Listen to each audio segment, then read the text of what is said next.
1TV Patrol. Asin sa Usamis Administration, may obserbar sa International Coastal Cleanup 2024. Ano ang detalye ni Johnny Tommy?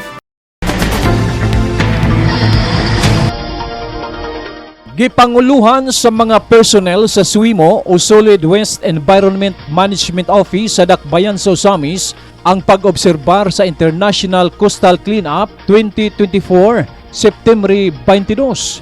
Isip pag-obserbar o pagdumdum sa International Coastal Cleanup, usa ka aktibidad ang gipasiugda sa SWIMO. Din ang upat ka mga coastal barangay ning syudad o usa ka barangay nga duol sa Labo River ang gipahigayunan sa cleanup drive.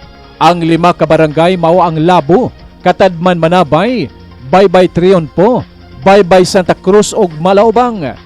Si Engineer Titis Teresa Borge ang nangulo sa SWIMO uban sa CDRRMO nga gipanguluhan ni Mr. Dundun Guangco. Anausab ang presensya ni Committee on Environment Chairman Konsehal Junjun Sakin, Sindro Usamis, PNP Maritime Usamis, Philippine Coast Guard ug ang mga estudyante gikan sa Lasal University.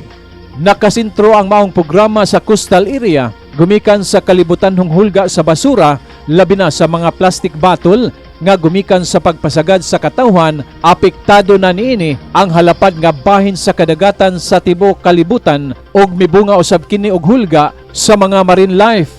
Pinagi sa maong aktibidad, mapakubsan ang paggamit o paglabay sa basura sa baybayon og mapahinumduman ang publiko nga dili maayo magpataka og labay sa mga basura gikan sa kasubaan hangtod sa kabaybayunan.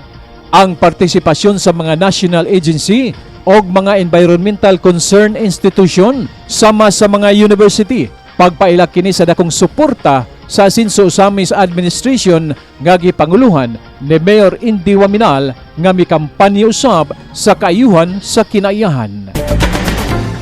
Alang sa 1TV Patrol, Johnny Tommy reporting.